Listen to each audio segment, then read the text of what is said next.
For our daily devotion, guys, it's May 3, 2026, Colossians 3:23. Whatever you do, work at it with all your heart, as working for the Lord, not for human masters. God uses your everyday, mundane work. Your daily work isn't just a job, it's your mission filled in a part of God's greater plan. Whatever you do it with excellence, knowing it serves a divine purpose in building His kingdom. Ito talaga, yung ginugol ko rin talaga na kahit nagda-live selling ako, guys, every Monday to Friday, and then Sunday, kay sorry, wala ako.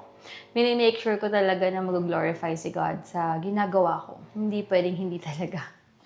Every time na magkasabi sa akin ng magandang feedback and all, talaga sinasabi ko, to God be all the glory. Kasi siya naman nagbigay nito, di ba?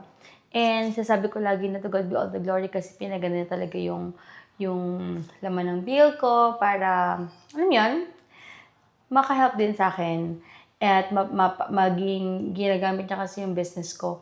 Doon niya dinadaan yung provision niya para sa aming family at sa akin at para makatulong kahit paano sa ibang tao rin.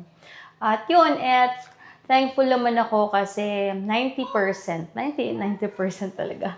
Kasi may 10% talagang pasaway na makikita mo talaga yung attitude, pero 90% I'm so grateful talaga sa mga tao na nagiging suki ko na napapadaan din sa live ko, yung mga ganun ba. Kaya ako talaga, mas yung live ko ngayon or yung business ko ngayon, mas pinapahalagahan ko siya.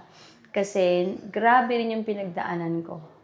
Grabe yung pinagdaanan ko, sabi natin for 11 years na sa online business ako. Grabe rin talaga na masasabi ko na intense yung pinagdaanan ko. Mukha lang siyang nakikita nyo ngayon, pero behind everything, yung 11 years na yun, grabe yung pag-mold ni God sa akin, sa character ko, sa business ko, and sa lahat na ko ano meron ako ngayon or tinataha ko dito sa business ko.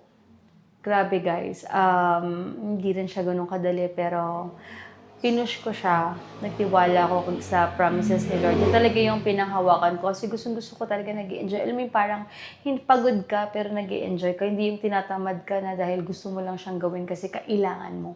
Pero ako sobra talagang masasabi ko na kahit pagod ako, very fulfilling yung araw ko.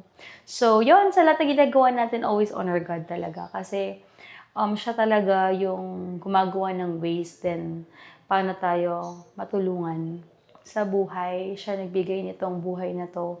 As long na humihinga pa tayo, nagigising tayo sa umaga, may pag-asa pa tayo. Yes, may mga challenges. Napakahirap talaga. Pero iba yung peace na nabibigay ni Lord kapag sinosurrender mo sa Kanya na, Lord, sobrang nahihirapan na ako o ganun ako ngayon. Alam ko na hindi ko to kontrolado. Hindi ko alam kung ano nangyayari, pero ginagawa ko naman lahat, pero ganito pa rin, Lord. So, I surrender everything to you. Tapos magugulat ka na lang iba yung peace na binibigay niya sa'yo. Grabe rin yung mga taong nilalagay niya sa buhay natin para ma-overcome lahat ng worries and fears natin. At huwag tayo pag mananaig dapat yung takot natin. Dapat yung faith natin kay Lord yung mananaig kesa sa takot. Kasi imagine niyo na lang, ang pagtira natin sa mundong to ay temporary lang. So, yun lang guys. Lahat to matatapos din. In His time, alam ni Lord kung kailan. Kasi siya lang naman nakakaalam ng future natin. Ang kailangan natin gawin ay endure, gumawa ng mabuti, i-honor siya. Lahat na ginagawa natin, dapat lagi i-honor si Lord, and God will do the rest po. So, yun lang guys. Have a blessed day and God bless po.